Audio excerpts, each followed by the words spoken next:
सभी विद्यार्थियों को मेरा नमस्कार। विद्यार्थियों, जैसा कि आप सबको विदित है, हमने पिछले वीडियो में पूरा पाषाण काल के बारे में अध्ययन किया, जिसके अंतर्गत हमने भारतीय पूरा पाषाणकालीन स्थलों, पूरा पाषाण काल के प्रमुख उपकरणों, पूरा पाषाण काल की अवधि, पूरा पाषाण काल के विविध भागों तथा पूरा पाषाणकालीन संस्कृति इत्यादि के बारे में विस्तृत अध्ययन किया। आज के वीडियो में हम मध्य पाषाण काल नामक टॉपिक पर चर्चा करने जा रहे हैं। पुरातत्ववेत्ताओं के मतानुसार पूर्व पाषाण युग तथा नव पाषाण युग के बीच एक संक्रमण काल भी था, जिसे प्राय मध्य पाषाण काल कहा जाता है। अर्थात पूर्व पाषाण काल और नव पाषाण काल के बीच का जो संक्रमण काल है, उसको पुरातत्ववेत्ताओं ने मध्य पाषाण काल नाम दिया है। संक्रमण काल इसलिए कहा जाता है इसको, क्योंकि मध्य पाषाण काल में पूर्व पाषाण युग की कुछ विशेषताएं भी थी और नव पाषाण युग की भी कुछ विशेषताएं इसमें सम्मिलित थी। इस कारण इन पूर्व पाषाण काल और नव पाषाण काल के बीच के काल को संक्रमण काल कहा है और इसको मध्य पाषाण काल नाम दिया गया है। इस अवधि के दौरान जो हिमयुग थे वो पूर्णतः समाप्त हो गए और जलवायु गर्म व शुष्क होने लग गई, जिससे जीव जंतुओं, मनुष्यों, पेड़ पौधों इत्यादि में भी जलवायु के साथ साथ कई परिवर्तन दृष्टिगोचर होते हैं।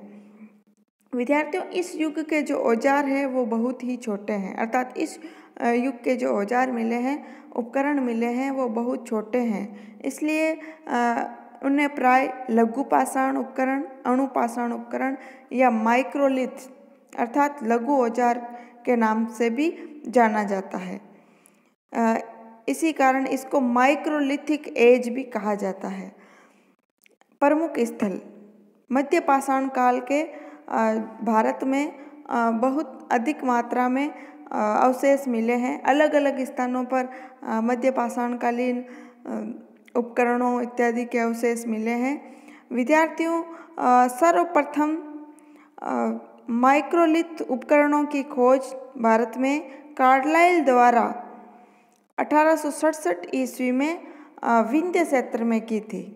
सर्वप्रथम कार्लाइल ने 1867 ईस्वी में विंध्य क्षेत्र में माइक्रोलिथ अर्थात मध्य पाषाणकालीन उपकरणों की खोज की।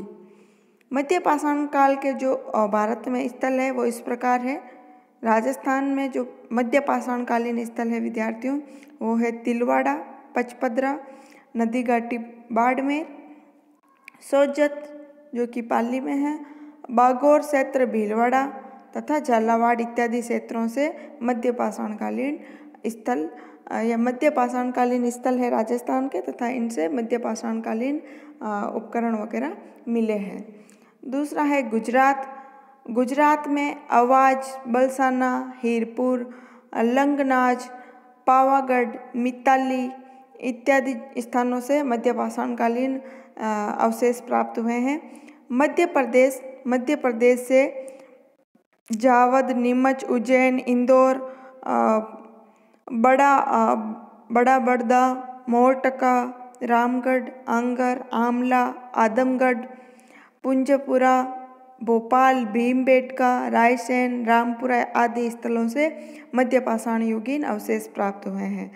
उत्तर प्रदेश की बात करें तो यहाँ से सराय नहराय, कुरण, मोरहाना पहाड़, लेखिया, चौपानी मांडो, महदहा, दमदमा इत्यादि स्थलों से मध्य पाषाणकालीन उपकरण प्राप्त हुए हैं। महाराष्ट्र की चर्चा करें तो यहाँ से होगद्वीप का सोआल, जनीरा, दाबलगो, जालगढ़, येरोगल, कौदिवली, धुलिया, पुणे, महाबलेश्वर, सहायदी पर्वतमाला इत्यादि से मध्य पाषाण युगीन उपकरण मिलते हैं। बिहार की बात करें, बिहार तथा झारखंड जो कि पहले बिहार का ही हिस्सा था, यहाँ से सिंहभूम और नागपुर पठार क्षेत्र से मध्य पाषाणकालीन अवशेष मिले हैं। उड़ीसा से मयूरभंज, केओंझर, सुंदरगढ़ स्थानों से मध्य पाषाण युगीन अवशेष मिले हैं। बंगाल की बात करें तो बिरमानपुर, जो कि वर्तमान बर्धमान जिला है, वहाँ से मध्य पाषाण काल के उपकरण मिले हैं। मेघालय में सेवालगिरी से, कर्नाटक में संगनकुलु गोदावरी मुहावना से, आंध्र प्रदेश में कुर्नूल रेनीगुट्टा, जो कि चित्तूर जिले में है, यहाँ से मध्य पाषाण युगीन हमें अवशेष प्राप्त होते हैं। तमिलनाडु के तिरुवैलवली जिले में अनेक स्थानों पर मध्य पाषाण युगीन जो अवशेष हैं वो हमें प्राप्त होते हैं। अब बात करें कि ये जो मध्य पाषाणकालीन उपकरण ये कैसे थे या कौन कौन से उपकरण थे। विद्यार्थियों, जैसा कि आप जानते हैं, इस युग में उपलब्ध औजार बहुत छोटे आकार के हैं और इसी कारण इनको माइक्रोलिथ के नाम से जाना जाता है। प्रोफेसर विमल पांडे के अनुसार उपलब्ध जो माइक्रोलिथ उपकरण हैं उनमें ब्लेड, पॉइंटर, स्क्रैपर, इनग्रेवर, ट्रायंगल, क्रेनसेट, ट्रेपेज इत्यादि उपकरण मिलते हैं। ये जो उपकरण हैं ये सब जेस्पर, फ्लिंट, एग्रेट, चर्ट, कार्लोनीन, क्वार्ट्ज और क्लेसेडोनी आदि से बनाए जाते थे। परंतु इन माइक्रोलिथ के काल के विषय में विद्वानों में बड़ा मतभेद है। ब्रूस भट्ट महोदय इन्हें उत्तर पाषाण काल से संबंध बताते हैं। डिटेरा, टोड, गार्डन आदि विद्वान हैं वो प्रोटो नियोलिथिक कोटि में रखते हैं। वास्तव में ये जो माइक्रोलिथ उपकरण हैं ये मध्य पाषाण काल के ही संभवतः हो सकते हैं। अब हम बात करें मध्य पाषाणकालीन संस्कृति के बारे में। मध्य पाषाणकालीन संस्कृति की क्या क्या विशेषताएं रही। विद्यार्थियों, जो मध्य पाषाणकालीन जो मनुष्य था वो छोटी छोटी पहाड़ियों में निवास करता था। मांस, मछली, फल फूल, कंद मूल से अपनी उदर पूर्ति करता था। मृतक संस्कार की बात करें तो इनके जो मृतक संस्कार है उसके अंतर्गत तत्कालीन मनुष्य ने दफन से संबंध रखने वाली किसी अनुष्ठान मूलक पद्धति का विकास कर लिया होगा। ये अपने मृतकों के शवों के साथ खाद्य सामग्री, औजार इत्यादि रखने लगे तथा कुत्ते के अस्थिपंजर भी इनके जो अस्थिपंजर, मानव अस्थिपंजर के साथ कुत्ते के अस्थिपंजर भी उपलब्ध हुए हैं। आवास की बात करें मध्य पाषाण युगीन मनुष्यों की तो गुफाओं, चट्टानों से बने शरण स्थलों में निवास करते थे।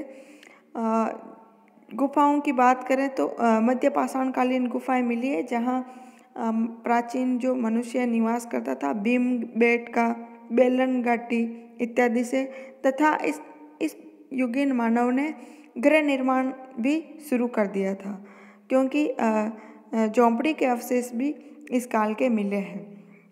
बर्तनों की बात करें तो मिट्टी के बर्तनों का निर्माण शुरू हो गया था, परंतु ये जो बर्तन बनाते थे ये हाथों से ही बनाए जाते थे। अभी तक चाक का आविष्कार नहीं हुआ था। इस काल की जो कंदरा कला थी, इस काल की प्रमुख विशेषता कंदरा कला अर्थात गुफा चित्रकारी, जिसमें जीवन तथा आर्थिक कलाओं का ज्ञान कंदरा कला से होता है। इनकी जो कंदरा कला है उससे इनके जीवन तथा आर्थिक कलाओं का ज्ञान हमें मिलता है। मुख्यतः इस काल का जो मनुष्य था शिकारी एवं खाद्य संग्राहक था अभी तक, अर्थात भोजन इकट्ठा करने वाला और शिकारी ही था, परंतु इनकी तकनीक में अब परिवर्तन आ गया था। ये मछली तथा छोटे जीवों का शिकार भी करने लगे थे। पक्षियों का शिकार भी करने लगे थे, चूँकि इनके उपकरण भी अब छोटे बनाए जाने लगे, तीक्ष्ण बनाए जाने लगे। इस कारण अब बड़े जीव जंतुओं के साथ साथ छोटे जीवों का भी शिकार किया जाने लगा तथा तीर कमान का विकास भी इसी काल में देखने को मिलता है। इस काल में कार्य विभाजन व वस्तु विनिमय की भी शुरुआत हो गई, अर्थात इस काल के मनुष्य ने कार्यों का विभाजन कर लिया। किसी को शिकार करने का कार्य सौंप दिया, किसी को भोजन इकट्ठा करने का कार्य सौंप दिया। इस प्रकार कार्य का विभाजन कर दिया तथा चूँकि अब ये मनुष्य है वो समूह में रहने लगा था, तो एक दूसरे समूह में ये वस्तुओं का विनिमय भी करने लगे। इसी के साथ जो इस काल की महत्वपूर्ण विशेषता है कि इस काल का मनुष्य, मध्य पाषाण युगीन मनुष्य, पशुपालन से भी परिचित हो गया था। हालांकि पशुपालन का उद्देश्य आर्थिक नहीं था अभी तक, परंतु पशुओं को पालने लगा था इस काल का मनुष्य। युद्ध का प्रारंभ हो गया, क्योंकि मानव बस्तियों का विकास हो चुका था और उन बस्तियों के बीच छोटे बड़े युद्ध होने लगे, शिकार की वस्तुओं को लेकर या कुछ अन्य वस्तुओं हेतु इनके बीच युद्ध का प्रारंभ हो गया पशुओं को लेकर, क्योंकि पशुपालन करने लगे थे। तो युद्ध का प्रारंभ इसी काल में दृष्टिगोचर होता है। तो विद्यार्थियों, हमने अभी इनके मध्य पाषाण युगीन संस्कृति की जो विशेषताएं हैं और वो देखी। अब हम कुछ इम्पोर्टेंट फैक्ट्स के बारे में बात कर लेते हैं जो कंपटीशन एग्जाम्स में पूछे जा सकते हैं। विद्यार्थियों, पशुपालन का जो प्रारंभिक साक्ष्य है, प्राचीनतम साक्ष्य कहा जाए तो ठीक होगा। पशुपालन का प्राचीनतम साक्ष्य मध्य प्रदेश में आदमगढ़ और राजस्थान में बागौर से मिला है। मध्य पाषाणकालीन ये स्थल है आदमगढ़ और बागौर, और यहाँ से जो पशुपालन के प्राचीनतम साक्ष्य मिले हैं ये लगभग 5500 ईस्वी पूर्व के मालूम पड़ते हैं। मध्य प्रदेश के आदमगढ़ में पशुपालन के जो साक्ष्य मिले हैं उसमें कुत्ते के अस्थिपंजर भी मिले हैं, कुत्ते पालने का भी साक्ष्य मिला है। वहीं बागौर के अंदर मकान बनाने का सबसे पुराना साक्ष्य भी मिला है, अर्थात यहाँ फर्श बनाया गया है और उस पर ईंटें कुछ खड़ी करके ऐसा ढांचा बनाने का, मकान बनाने का जो प्रथम प्रयास है वो बागौर में देखने को मिलता है। सराय नहराई से मानवीय आक्रमण के युद्ध का प्राचीनतम साक्ष्य प्राप्त होता है। 8 संयुक्त गर्त चूल्हे भी सराय नहराई से प्राप्त होते हैं, जिससे संयुक्त परिवार प्रथा का हमें सर्वप्रथम साक्ष्य देखने को मिलता है। महदहा जो कि यूपी में है तथा सराय नहराई ये भी यूपी में है, भारत में मध्य पाषाण काल के प्राचीनतम स्थल है। भारत में मध्य पाषाण काल के प्राचीनतम स्थल महदहा और सराय नहराई है। इसके अलावा कुछ अन्य फैक्ट्स हैं। महदहा से सिलबट्टे का साक्ष्य प्राप्त हुआ है, साथ ही स्त्री पुरुष को एक साथ दफनाने का साक्ष्य भी मिला है, अर्थात युगल समाधान का जो प्रारंभिक साक्ष्य है वो महदहा से मिला है। सांबर क्षेत्र में लेखवा, खेरवा, गोविंदगढ़ से मानव द्वारा वृक्षारोपण के प्राचीनतम साक्ष्य प्राप्त होते हैं। लंगनाज, महदहा, सराय नहराई से घृत अर्थात जमीन के अंदर, भूमि के अंदर चूल्हे के साक्ष्य प्राप्त हुए हैं, जहाँ से पशुओं की जली हुई हड्डियाँ प्राप्त हुई है। अर्थात हम ये अनुमान लगा सकते हैं कि मध्य पाषाण कालीन जो मानव था वो अग्नि से परिचित हो चुका था।